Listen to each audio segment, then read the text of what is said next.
Mimi kusoma sipendi, ningeenda kusoma. Nilimwambia ni baba. Naambia mimi nikienda chuo nitakwalibia tu pesa yako. Yaani nasoma lakini si nasoma niwe nani. Okay. Sasa nikaona wao nasoma niwe mwanasheria, nasoma niwe mwanasheria, nikasema nimepita humu kwa hawa. Unasoma nani? Nasoma niwe mwanasheria. Lakini dadangu kubwa akiniuliza, "Hivi unasoma uwe nani?" Naambia mimi nasoma niwe star. Kwa content kanaonekana watu, mbona ana miguu mitatu? Mbona hii kiapigwa pasi? Mbona anacheka sana? Yaani comments zile unakuwa zinanitesa. Ikafika mwaka ni sasa ile energy yako imepungua. Kitu unachokipenda hakikupatia hata pesa ya kula. Yaani kinakusaidia na ukienda kushinda pub 20,000, 30,000. Story Yangu Podcast, utajifunza kitu.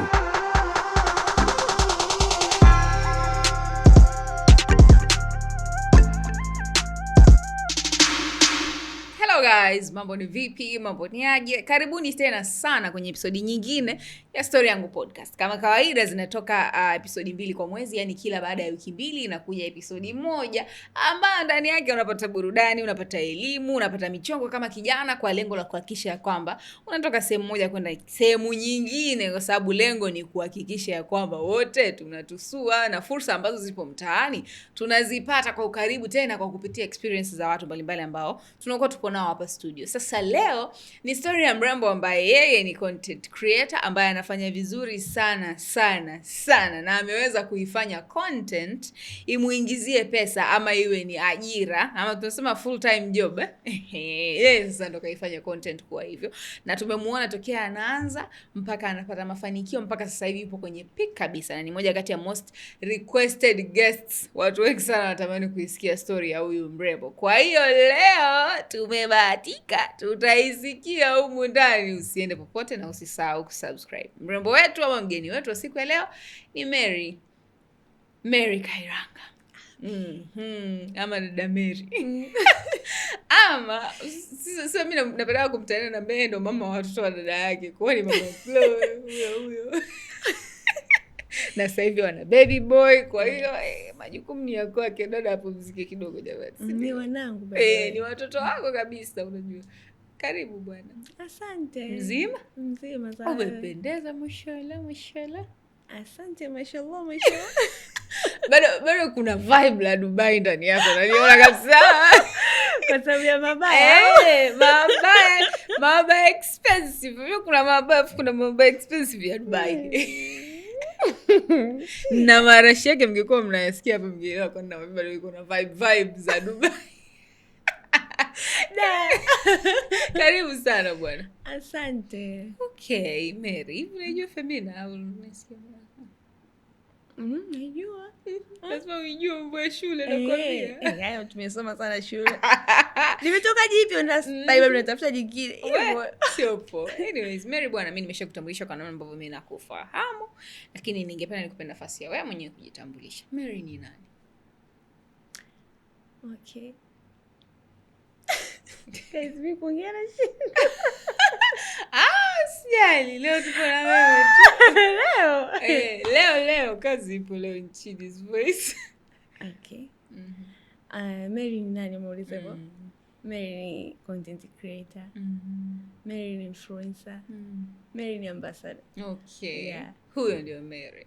Mary, umezaliwa kwenye familia ya aina gani? Familia kawaida.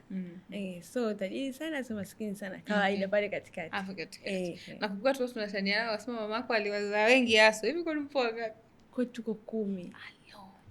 Na baba mama ni mmoja tu? Mmoja huyo. Na wote nyinyi ni baba mmoja mama mmoja? Mama mmoja. Shikamoo Mama Mary. Marhaba yake nimepokea. Wewe ni mtoto wa ngapi kuzaliwa? Mimi ni wa 5. Okay.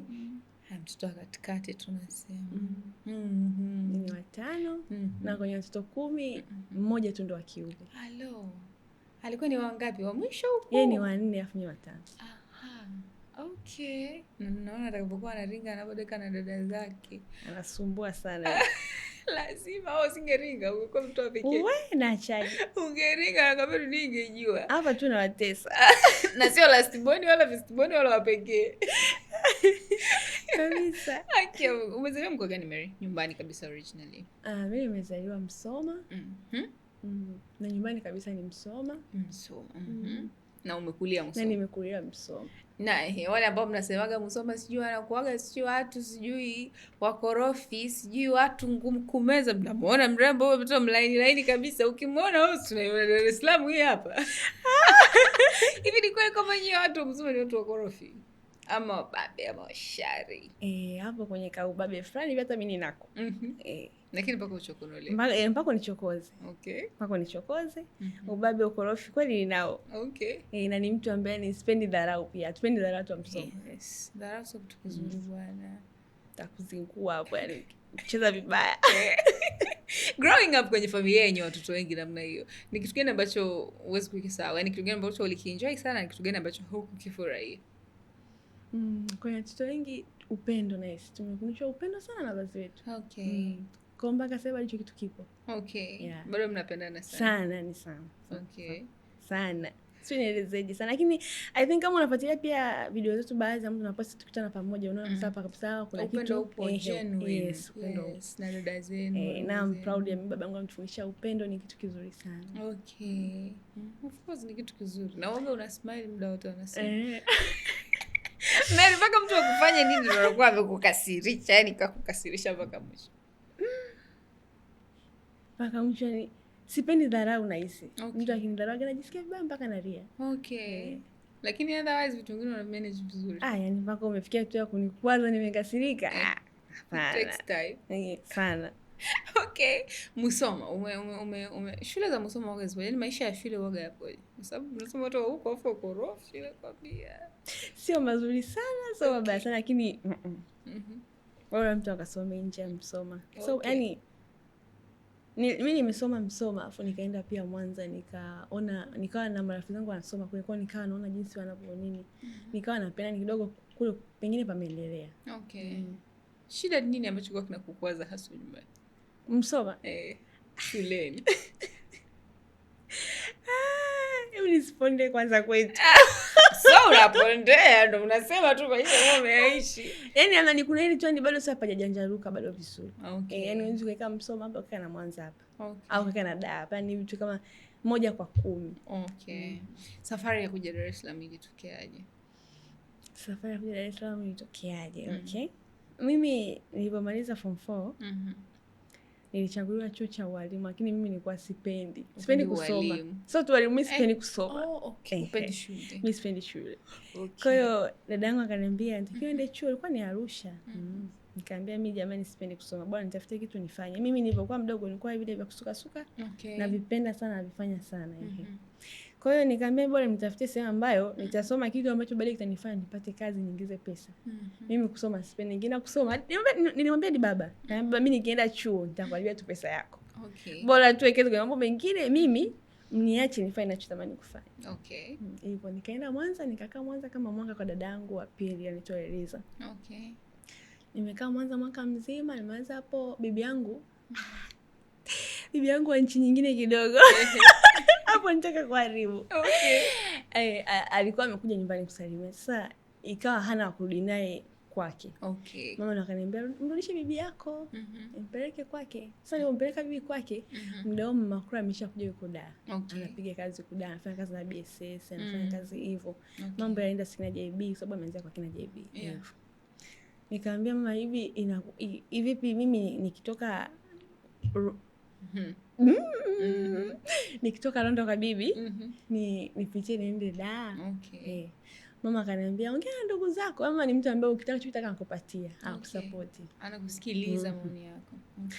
Ongea na ndugu zako, lakini babangu alikuwa ni mtu ambaye hapendi tukae mbali.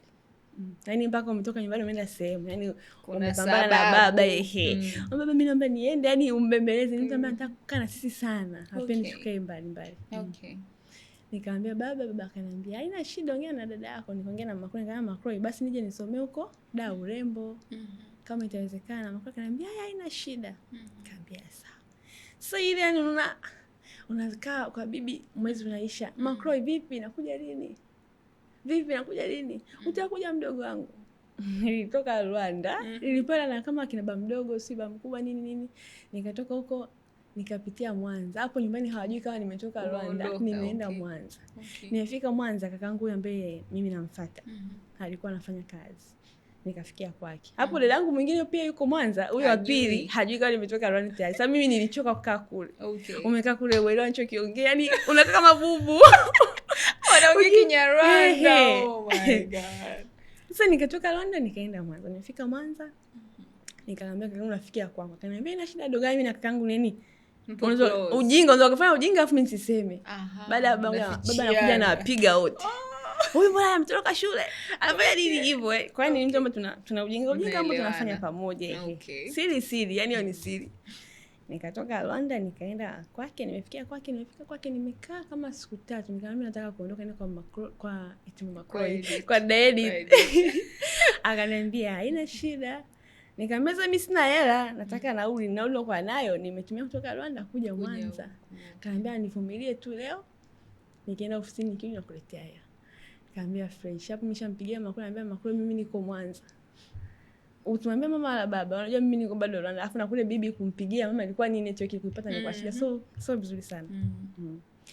Kwa hivyo akaenda kazini akarudi akamshanikatia kabisa na usafiri wa basi. Nitumia basi. Kanikatia usafiri wa basi. Asubuhi saa 12 nikaamka nikaja Dar. Nikafika kesho yake kama sijui nilifika ni kesho ni kama sijui saa nilifika usiku lakini sikumbuki ni saa ngapi, kama saa 9 sijui ni saa ngapi usiku wa katikati. Nilifika usiku. Nikampigia Macroy, akamtuma rafiki anaitwa Royce, akaja akanipokea akanipeleka mpaka kwa Macroy. Ndio safari yangu ilianza. Hapo niliforce nikuja Dar short. Haikuwa rahisi kwa sababu ilikuwa ni kama ina heka nyingi nataka hiki. Lakini before hapo mimi nilikuwa napenda kuwa celebrity mapema sana toka bado niko mdogo. Yaani nasoma lakini si nasoma niwe nani. Nilikuwa mimi. Sasa nikaona watu wanasema nasoma niwe mwanasheria, mimi nikasema mimi napita humu kwa hawa. Unasoma nani? Nasoma niwe mwanasheria. Lakini dadangu mkubwa akiniuliza hivi unasoma uwe nani? Naambia mimi nasoma niwe star. Namwambia hivyo. Anambia unasoma uwe star? Unaona mbona nasoma uwe star? Kama mimi napenda ustar, sasa sijui nitakuwa star kitia nini. Sasa kipindi niko shule pia nilikuwa ninapenda dance, yani nikisema muziki nini nina enjoy. Kwa hiyo nilikuwa nasema napenda kuwa star, lakini nakuwa star kupitia nini? Sikuwaza mambo ya kuigiza, si content, hapana, sikuwaza kabisa. Nilikuwa naanza kuwa hivyo dancer labda. Lakini sasa ule mwaka ambao nimekaa kwa dada yangu alikuwa ameolewa. Nikawa shemeji yangu ananiambia unapenda kuwa nani? Mimi napenda kuwa star, lakini napenda niwe dancer. Nilikuwa nacheza sana nyumbani sana. Muziki. Kaniambia hamna madansa sio nini, yani akawa anawapundea kama madansa. Kwa hiyo akawa ananitoa kama kwenye reli, ni kama ananitoa. Tunabishana pale, mimi napenda kuwa dansa, ananiambia hapana. Bora tuende kuwa modo nini au mamisi nini. Lakini mimi nikaanza kuwa dansa. Kwa hiyo nimefika Dar, Macroy akawa anafanya kazi na kina JB, wanashuti mpaka saa 7 usiku. Hapo mimi nimefika Dar, nimekaa siku ya kwanza mwenyewe ndani, sielewi naenda pia nipo tu ndani mgeni kabisa Siku ya pili hivyo, siku ya tatu nikamwambia kwa nini tusiende wote nikakusindikiza ofisini? Sababu alikuwa na vitabu mengi ya story. Yani nikasoma mpaka nimechoka. Nachoka afu Dawn alikuwa hana hata TV. Ndo ameanza maisha. Na mimi hapo nilikuwa na kisoswadu. Yani kwani unakaa ndani siku nzima mwenyewe. Nikamwambia nimechoka kukaa ndani, tutoke twende wote. Akaniambia ina shida twende wote. Sasa tumeenda wote. Mara kwa nimefika seti kwao. Walikuwa wanashuti usiku nikakutana na kina JB, kina Kurwa, kina Zulfa Msomari, Vanessa Kashera pia huko alikuwepo hivyo. Nikaona nikapenda yani sasa nikapata idea kwamba kwani mimi siwezi kufanya hivi mbona mimi napenda kuwa star au nifanye na mimi hivi labda nitatoboa. Nikaviangalia kama kwa mimi nimetamani, kaniambia umependa, nikamwambia kaniambia sio mbaya, jifunze. Kama sasa najifunzaje? Najifunzaje kuigiza? Akaniambia kuna magrupu yako huku ya kufanya mazoezi, unaweza kufanya nini? Ukaenda. Wakati huo Brongosha alikuwa naye ameanzisha grupu lake la watu wa kufanya mazoezi ya sanaa. Akaniambia lakini nisikia kama Alex anatangaza, yani ilikuwa ni Ijumaa, Alex ametangaza ile grupu la mazoezi ni Jumatano. Kwani grupu limeanza Jumatano, mimi nimetamani hicho kitu Ijumaa. Ilikuwa ni Jumatano, Jumatatu, Jumatano na Ijumaa. Akaniambia nitaongea na Ngosha. Akaenda kaongea na Ngosha, mtakwambia ina shida yeye aje. Kwa hiyo Jumamosi, Jumapili, Jumatatu mimi nikamkia mazoezini.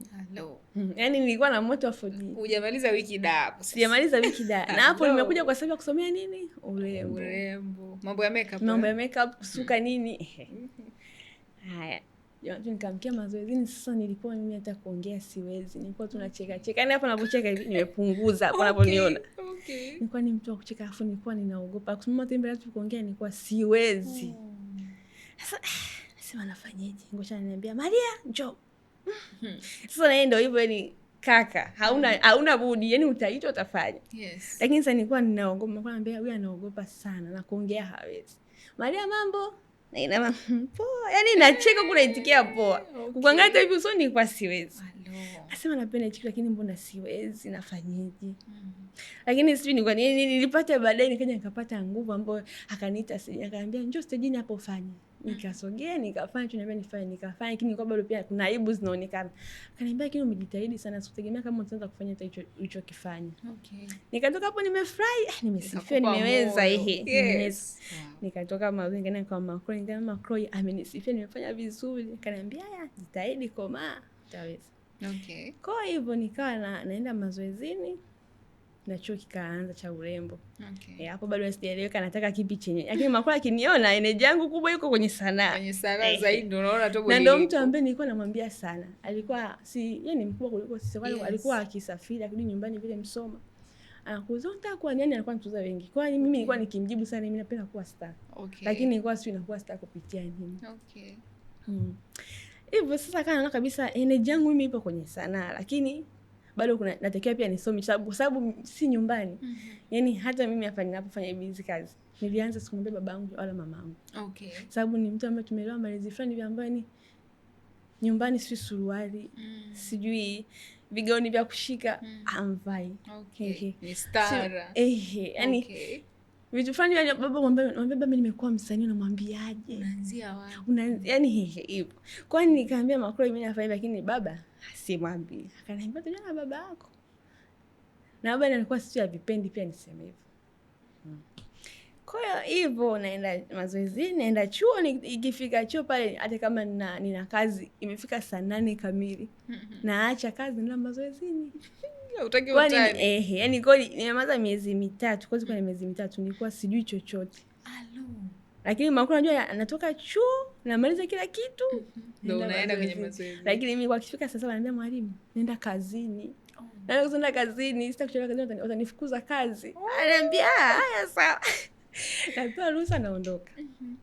Muda mwingine natoroka na nani kikubwa tu nifike pale mazoezi mapema. Fanya mazoezi. Okay. Hivyo ndo safari yangu ilianzia hivyo ya sanaa. Nimefanya kama mwaka mzima mazoezi. Nifanya mazoezi kama mwaka mzima. Nikaa nikipata vile vikazi ndio kushoot kama extra nini hivyo.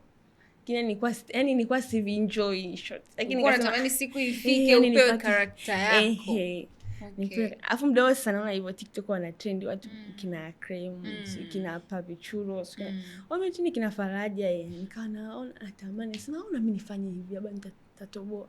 Nikaa pia nalifanya lakini kama mtu ani haujulikani. Ni like 10, 15, 20. Hivyo nikaa naendelea ikafika mwaka ni sasa ile energy yako imepungua. Kitu unachokipenda hakikupatia hata pesa ya kula. Yaani kinakusaidia na ukienda kushinda paba 20,000, 30,000. Siku moja hiyo imeisha, siku mbili sema tununue kiatu imeisha na isaidi. Lakini sasa mimi nilikuwa sinamtegemea Macroy. Nilikuwa na dada kwani. Lakini sasa imefika mpaka mwaka unatamani nikufanya kitu yani kionekane sasa mwaka umeisha kitu kionekane. Nikaanza gani energy kapungua ya mazoezini. Hapo mwaka umeisha ndo naisi Macroy na Macroy akakutana naisi. Wakakutana. Mimi nikawa mazoezi nikawa naenda siendi lakini nilipata gadi wazo wa kufikiria nikaombe kazi. Nitafute sehemu nikaombe kazi. Yaani mazoezi iwe ni sehemu ya pili. Ili nitamani kuingiza pesa. Ili wewe unapata at least kipato uchangie. Kama kakana kwa hiyo au nikatafute kazi. Mbona kama sana yenyewe bado sipati hela. Akaniambia hivi vitu ukivipenda takiwa na subra. Wenzako wamekaa mpaka miaka 10. Kuna rafiki yangu Nehe. Wewe na miaka 10 ambaye alikuwa ni kidogo nikisikia miaka 10 na kavumilia anasema inabidi vumilie. Sasa ni wa kiume yani. Hivyo sasa siku hiyo niko zangu Macroy alikuwa wako ndani. Niko zangu nje na jisnap hivyo ya post ya TikTok. Na post na snap mimi na mdada mmoja baby mdogo wake right. Nikaa najisnap, nikaona najisnap. Sasa Bakora akawa anakuja, anaingia anatoka, anaingia anatoka. Kaambia bado ni kama unaingia usiingie, kama unatoka utoke, unapoingia na kutoka ndo nini? Mdogo wangu nitakupeleka mjini wewe si nini? Kaambia, wewe kama unataka kunipeleka mjini nipeleke. Sasa mdao yeye hajui kama mimi napenda hivyo vitu. Alikuwa hajui kabisa. Akaniambia, unataka kuposti? Unataka unaofanya vitu? Nikamwambia akatengeneza scene. Ndio video ya kwanza ilikuwa ni wimbo wa Nandy na Abdukiba. Akatengeneza hiyo, akatengeneza scene, tukashuti nikaipost kwenye page yangu. Ilitembea sana. Yes, kipindi kile Kausi alikuwa ana trend sana. Ndio ametoka yani. Yes, kama unakumbuka. Ndio alikuwa yani wametoka. Sasa ikatembea sana, ukiangalia pia comment yao wamependezana, wameendana nini. Sasa sijui kwa upande wake yeye aliona ni sababu kwa ni mtu anakuja pale nyumbani na kuondoka. Sijui aliona nini. Kesho yake akaja akaniambia, naona video yetu imeenda sana, vipi tukifanya kazi mimi na mimi? Nikamwambia mimi niko tayari. Na ni kitu ambacho nakipenda kwamba Bakora akakaa naye akamwambia kwamba anapenda sana afanye mazoezi mwaka nini. Kwa hiyo kama unataka kumsaidia, napendeza kumsaidia. Kwa hiyo ndio hivyo. Tukawa tunaposti, nikaposti kama 4-5 hivi zikawa zinatembea, kiposti inatembea, mimi kiposti inatembea. Kwa account nikaanza kukua. Baada ya hapo ikawa BSS ni finali. Ni mwaka gani? Sio 2024, sikumbuki vizuri. Tukaenda hiyo BSS finali. Nimefika pale na penyewe ndo Mungu sio Asmani jamani. Ndo Lamata na akanionea huko kwenye BSS. Wow. Akaambia mkangamja mtu wa Justina akaambia, "Hii cast nimetafuta wiki 2. Mbona kama dada anafaa ni nani?" Justina akaambia, "Mdogo wake na Edith, kwani umjui?" Sikumbuka kama alikuwa ananikumbuka kwa sababu ni mtu ambaye anakutana na watu wengi. Lakini mimi nichaga kumsalimia zaidi ya mara 2. Kaambia nimempenda, hebu mpatie meeting kesho tukutane naye ofisini. Kwa hiyo nimetoka pale, nimerudi nyumbani kama kwenye saa 7 usiku ndio Justina akapiga simu akaambia Macroy, "Boss kamwona mdogo wako, kampenda, amesema kesho saa 9 awepo ofisini." Usiku wangu ulikuwa ni mzuri kwa kweli.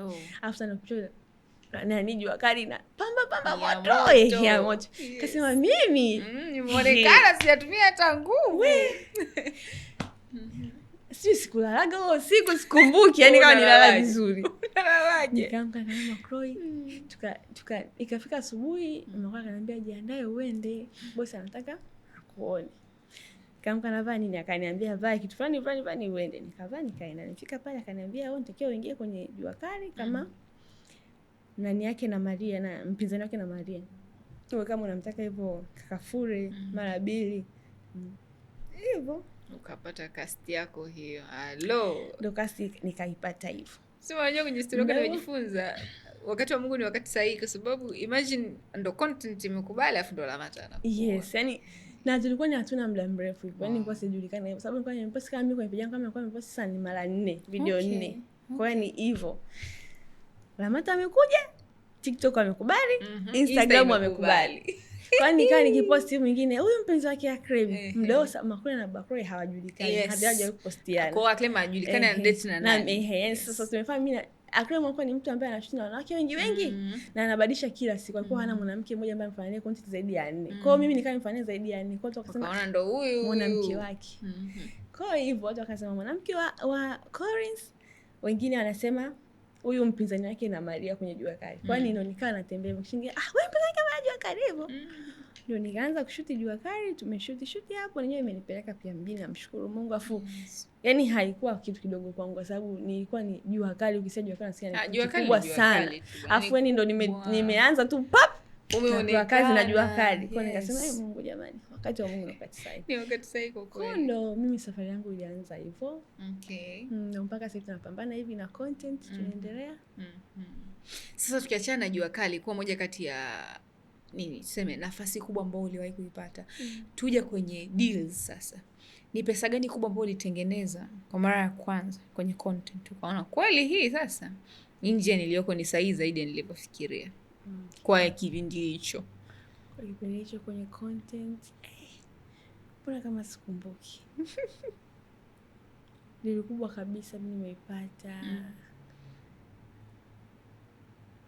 Sikumbuki lakini zipo nyingi. Au tuseme ni pesa ambayo uliipata ukasema kumbe huku kunalipa kiasi hicho. Kiachana hiyo ya jua kali. yani sijui nikwambieje, mimi hapa nilivyoanza sio kama walivyoanza wengine wanajitafuta mdogo mdogo. Yani mimi nimeanza afu nikapishwa na Collins. Kwa hiyo unaona kabisa mtu anakuambia fanya kazi kwa milioni 2, unasema milioni 2, milioni 3, mbona mimi sina namba hivyo, afu mimi sijajulikana hivyo. Akaji ukisikia pia mimi nafanya kwa 500,000, 600,000. Kwa hiyo mimi niseme tu nimeanza pia na hela nzuri. Sababu hata kwa Lamata nilipoanza nililipa vizuri. Mpaka mtu ananiambia umelipwa shilingi ngapi? Mbona hela nyingi? Nikasema mimi sijui. Ndo wakati wa Mungu ndo raha kusubiri. Kwa nini nilipopata ile Lamata kwa mara ya kwanza ile alimonipa vizuri, kwa sikutilia maana kwamba kuangalia kwenye content ipi ilikuwa ni hela nyingi zaidi. Nakumbuka ni ilikuwa ndo hela yangu ya kwanza kwa Lamata. Wow, that's amazing. Lakini nyingine pia zinazokuja ni nzuri, Mwenyezi Mungu anafanya. Wow, that's great. Sasa tuseme nyumbani sasa. Jua kali ndo kubwa hivyo. Ndo inaonekana ndo baba yake na Mary anaambiwa, mtoto wako huko anaigiza huko sasa hivi. Alipokeaje? Yani mimi baba yangu mpaka hapa nilipofika, nikwambie sikumwambia kama baba mimi ni muigizaji. Alikuwa tunaniambia kwamba mwana tunamwona kwenye mitandao, hivyo hivyo tunamwona kwenye Jua Kali. Akinipigia, wanakuona kwenye TV. Baba anaona kwenye TV. Unaigiza? Naigiza. Naongea mengine. Lakini nikamwambia baba mimi ni msanii, kwa mmekaa serious mmeongea, sijawahi kuongea na babangu. Kiuko unaikwepa. Yani ni sio naikwepa. Yani anaona kabisa huyu alikuwa ameenda kwa ajili ya kitu fulani. Alafu sasa anafanya kitu fulani. Alafu anaona kabisa mambo yanakuwa ni mazuri. Sidhani kama alikuwa anamuomba kuuliza. Aliona bana huko sawa. Anaona kama mbona huko pazuri. Ni shoki ni pazuri. Na anaona vizuri. Yes. Hivi kwa watu ambao hawajui, Edith ni mtoto wangapi? Ndio dada wa kwanza. Edith ni wa kwanza. Alafu wewe ni wa 5. Kwa hiyo inamaana kakuzidi haswa kwenye umri. Sio haswa hivyo. Mamangu alikuwa anashatua tu kama pale pa.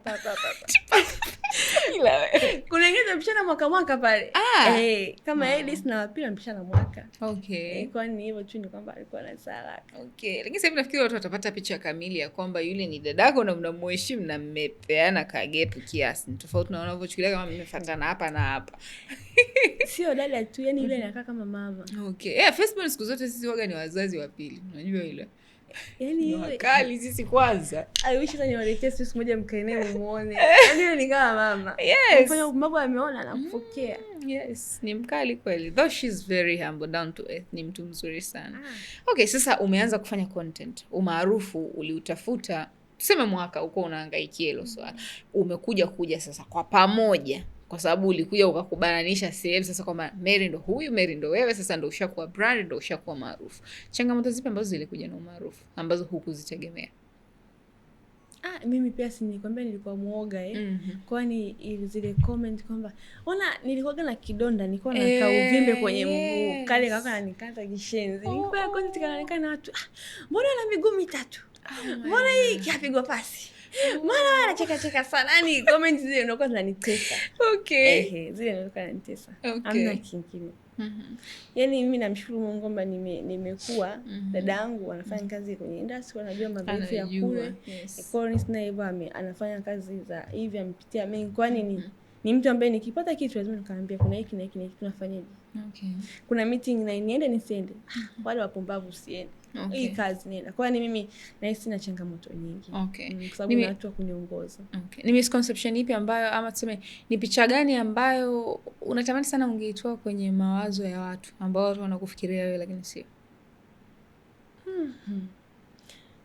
Sidhani kama mimi nishawaza kutoa picha yote kwenye macho ya watu. Waone wanavyoona. Wafikiria wanakutaka.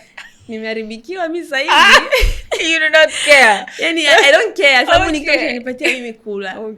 Navaa. Napendeza. Wazazi wangu wana enjoy. Maisha yamenyoka. Why nijali watu ambao hawana msaada kwenye maisha yangu. Kikubwa tu ni support, wasiache. Hiyo wasiache. Hiyo ndio muhimu. Kuongea mnaruhusiwa, ila msiache kumsupport. Muongee, mcomment vibaya vizuri. It's fine. Kikubwa tu mtu support. Pesa iendelee kuingia, si ndio? Ndio cha muhimu, kuna kingine zaidi ya pesa. Kwenye pesa mimi uniambiki. Tukiachana na kuigiza na content, kuna kitu kingine ambacho bado kipo kwenye list ya ndoto zako kukifanya kwenye upande wa kipaji? Kwenye upande wa kipaji au kitu kingine? Kwenye yani iwe ni kipaji au iwe ni art au iwe ni knowledge unatamani kuipata? I think natamani kufanya biashara. Biashara natamani kufanya. Na hata kwenye kuigiza pia bado tunapambana. Ninapotamani kufika hata sasa hivi kama kwenye 10 niko kwenye 2. Okay. Safari ndio imeanza kwa upande unavyoona. Okay. Kwa hivyo biashara na hivyo kuwa juu zaidi. Okay. Ni kitu gani ambacho watu wengi hawakijui kuhusu Mary? Hawakijui kuhusu Mary. Mimi I think ni muwazi sana. Nisi kama anavijua vyote. Sidhani kama kuna kitu hakifahamu. Unaweka wazi sana. Nina? Yaani unaviweka wazi sana watu wa vyote, si ndio? Hawakijui kusana mimi. Maybe mahusiano yangu. Okay. Niseme hivyo sababu ni kitu ambacho sijawahi kukifanya kwenye mitandao. Okay. Lakini upo kwenye mahusiano? Of course. Serious relationship. Mpo pamoja miaka mingapi Mary na huyo mwanaume? Na mwanaume? Miaka mingi. Tunataka miaka mingapi hapa? Kama 3 hivi. Okay. Of course. That's great. Sasa ni mtu ambaye ana yani yuko exposed na haya mambo ya mitandao na nini? Sasa kabisa huko. Okay. Sasa kama hayupo huko kabisa, huwa anapokeaje hizi comments na maneno ya waja kwenye mitandao? Au hayamfikii? Yanamfikia na anaona. Okay. Kitu kizuri ni kwamba tu ananiamini sababu ananijua vizuri. Okay. Hicho ndio cha muhimu naona. Okay. Sababu kama mtu unamjua toka hivyo afu hajabadilika chochote, amna chochote kinaenda negative kwako, kwa nini ukasikize maneno ya watu ambao wanaongea hawamjui huyo mhusika? Okay. Hicho na ni mtu ambaye anisupport sana. Kwa hiyo ni hatujali. Waongea wachoke. Tutamwona lini? Mtasubiri sana. Hello. Kwenye ndoa pia harusi Mwenyezi Mungu akijalia tutamuona. Kwenye harusi nitafikiria. Si bado kama miaka 2 mitatu. Ile utatuonesha. Kwa sasa tunaisubiri kwanza. Unajua Collins alituahidi harusi na Mama Chloe. Alituambia kwamba ni huyu baby boy ndo amechelewesha kidogo, ameingilia ratiba. Kwa hiyo unaona baby boy amekuja kama force tu. Ghafla. Yes. Kwa sasa baby boy akishasogea kidogo, Collins na Eddie tunasubiri. Alafu tukimalizana na nyewe tunahamia kwa Mary. Mimi nitasubiri. Usijisema miaka 2 Mary. Si ndo nimepunguza hapo, nimepunguza.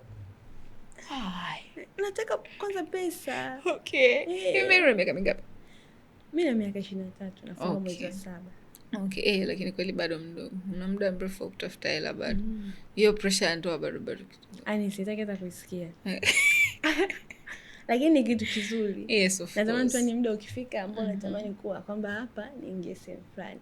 Mungu akafanywe pesa. Okay. Baba yako na mama yako uliwaona wakiwa kwenye ndoa ya aina gani? Yenye upendo. Yaani natamani hata mimi huyu mwanaume wangu nimpeleke kwamba hebu angalia anavyoishi. Observe, ajifunze. Tukaishi kama hao. Nje tu ni kwenye ndoa hata wanavolea familia, wanavyoongea na ndugu jamaa na marafiki, yani ni watu wazuri sana, watu wenye upendo. Tunaonaga jamani, si mnaposti mkienda. Mashallah, familia inaonekana kabisa imejaa furaha na upendo. Yaani burudani tu sana. Usiana wako mpaka na miss. Unajua wewe ungekuwa last ball si kama tungeema kia Mungu. Okay, so mimi natamani uniambie uhusiano wako na Mungu upoje? Chikaona au kwenye kamera unijui? Hawajui. Wao mimi najua lakini hawajui mdogo wangu. Mimi na Mungu tuko ni kama mtu na rafiki yake. Kila kitu namshirikisha yeye. Vitu vingine huwezi fanya bila Mungu, wala kumshirikishe Mungu akusaidie. Na Mungu anaenda kufanya hiki kitu, naomba nitangulie. Msini kazingua. Okay. Na anakusaidia na unaona. Kwa kweli Mungu anatenda wallahi. Okay. Mungu fundi wewe. Hello. Ndio miaka 4 hapo nyuma na sasa tofauti. Watu wawili tofauti kabisa. Mwenyewe ungeletoa umjui. Unatamani urudi nyuma umwambie usijali, tunakoenda ni vizuri. Zaidi. Na naamini hivyo. Yes. Mwenyezi Mungu anasaidia kwa kweli. Sasa mimi natamani niambie wewe ni kijana, mitandao ya kijamii ina good side ambayo tunaiona especially kwenye kwanza muonekano, pesa unazopata, endorsements unazopata, lakini behind kuna zile depression, kuna moments za kuumia, kuna moments za kujiuliza mara mbili na nini. Ukioga na stress ama ukiona depression inakaribia kukukamata, wewe unafanya nini? Mimi ni mtu ambaye napenda kuongea na dada yangu. Okay. So kama nikiona siwezi kuongea naye, basi nitaongea na mama au na mpenzi. hivyo, yani mtu ambaye siwezi kufanya kitu mpaka nisikie mtu anishauri kwamba hii imekaje, iko sawa hivyo. Kwa kama nikiwa na stress alafu napenda pia kulia sana. Okay. Kama kitu kingine siwezi kusema, nitakaa tu sehemu nitalia, lakini lazima niseme ili niwe na amani. Okay. Kwa hivyo nitalia, nitamwambia mtu ambaye hivyo, ambaye namwamini, sababu watu watuaminiane siku hizi. Hivyo atanishauri kwamba kina iko sawa, na vitu vya kawaida hivyo. Nakuwa sawa. Na unamshauri nini kijana ambaye anapitia hivi? Unajua kuna watu wengine maarufu. Kwako nahisi ni ngumu sana kurelate kwa sababu kuna wengine ambao, kwa sababu wewe kwa bahati nzuri pesa na umaarufu vilikuja kwa pamoja. Kuna watu ambao unatangulia umaarufu afu pesa inakuja baadaye. Kwa hiyo automatic inakuwa inawafanya wanakuwa depressed. Unalipi la kumshauri kijana ambaye anapitia kwenye situation kama hiyo sasa? Kwenye ushauri hapo. Hapo kwenye ushauri mimi mwenyewe natafuta kulishauri. Ushauri unao tu hivyo, yani tusiwe na nihisi hiyo inakuwa kama ulimbukeni tuseme, sababu kama mtu umeshapata maarufu afu pesa inakuja, mimi naona kama go maarufu nago unazingua sana watu. Yes. Kwani umepata maarufu pesa imekuja, ni kwamba tu ni jua namna kujicontrol. Kama hauwezi kujiongoza mwenyewe, make sure unatafuta mtu wa kukusaidia. Yes. Yani kufanya kitu mwenyewe muda mwingine kama sio sawa. Yani kama una mtu unamwamini, bora umuite umshirikishe, mwambie nisaidie hapa na hapa, lakini mpaka unamwamini. Mimi napenda kusikiliza watu ambao naamini. Alafu mimi kama tuko wengi, akiongea hiki Mama Croy, akiongea hiki dada yangu Eliza, Epi, naona kama wawili wamefanana, watu kama wamefanana, nifanye cha wawili watatu. Kwa hiyo na inakuja bali inakuwa sio mbaya, inakuwa ni sawa. Okay. Watu wanasema eti uame kwa Mama Croy. Unawasikiliza au unadeka zako? Ni kwamba watasubiri sana. Sana. Okay. Mama mwenye lakini niondoke kwake. Unaondokaje nini na leo wale watoto? Kama nimezaa, naondokaje kwa? Unawacheje watoto? Uende wapi?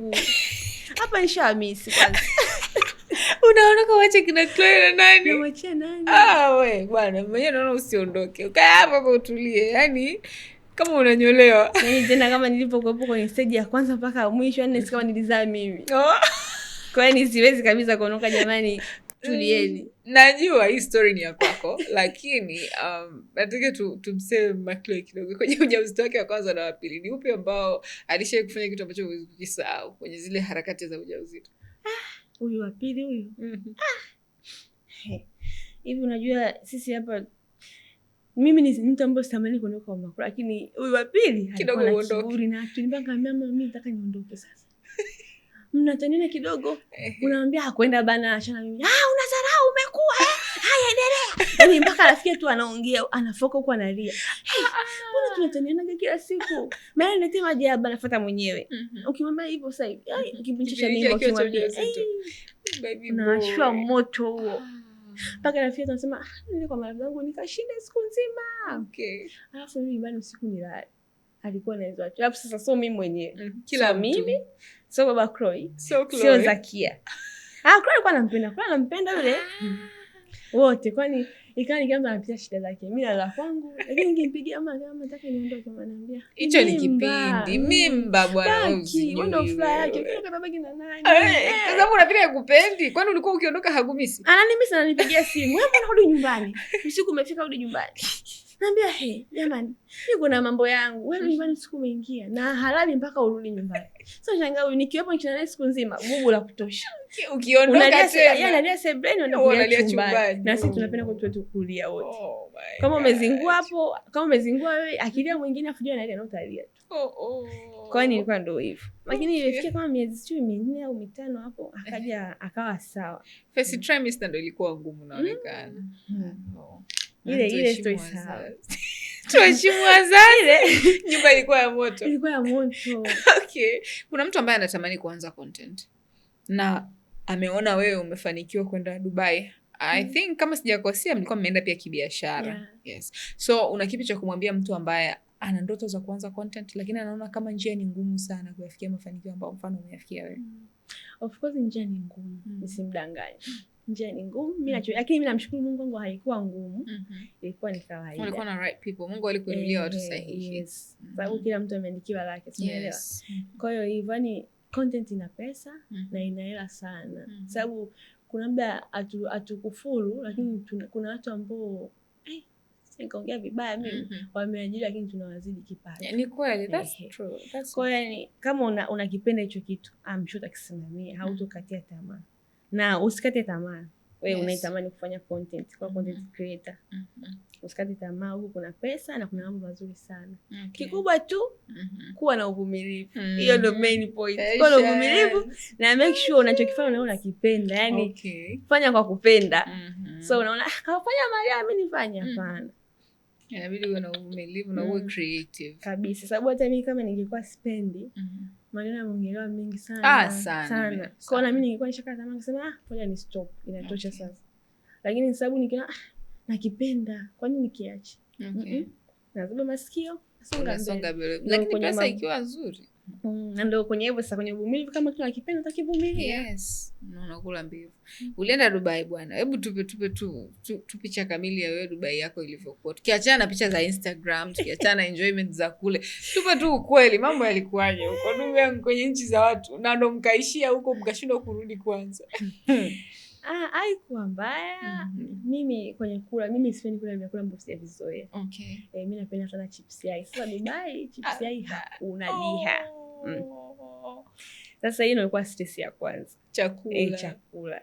Nilirudi nimepungua, hapa yenyewe nimeongezeka kidogo. Nilirudi nimepungua mpaka akaniambia, mbona umepungua? Nikamwambia mimi kule kwenye kula ilikuwa ni stress. Lakini mwenzangu alikuwa anakula. Watu wanaopenda kuexplore vitu vipya. Yule anapenda sana. Sana. Kwa hiyo yeye alikuwa anakula, mimi nilikuwa nateseka. Yaani labda nikale KFC napo nimekula. Sasa huwezi kula KFC kila siku, utachoka. Inachosha. Lakini hivyo mambo yalikuwa ni mazuri kwa kweli. Tumepiga kazi, tukaamua kufanya enjoyment, tumeenjoy kidogo. That is great. Content hizo jamani. Na tunavoletea wageni ili muweze kupata kwa picha tu kwamba ni ngumu of course. Kwanza content ni ngumu sana. Mwanzo jamani.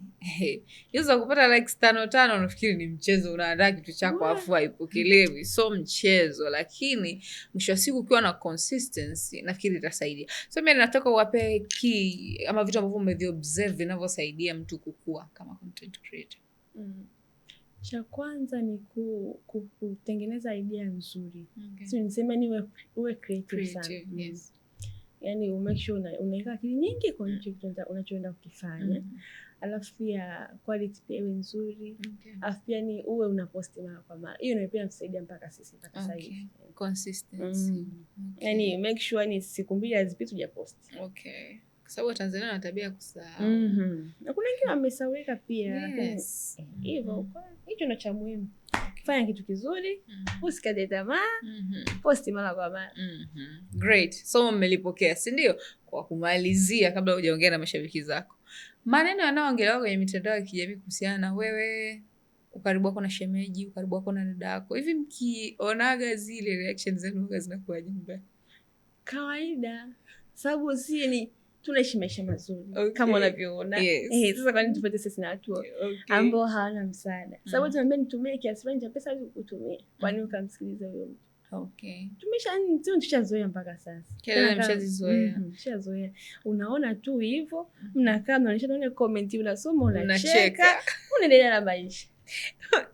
Yeshe kufikia wazazi. Wanaona sidhani, lakini hawajua kuniambia. Lakini I think wanaona sababu internet kwa kikubwa sasa hivi. Maana yamekuwa ni mengi sana. Yamekuwa mengi. Kwa na hisi wanaona afu hivyo kuaminiana, upendo tulioelewa. Ndio hicho mtu anaamini kwamba wanafanya kazi. Mwisho kabisa naomba uzungumzie na kijana mwenzako. Anything you have kwa upande wake cha kumshauri au uzungumza pia na mashabiki zako. Mashabiki zangu jamani.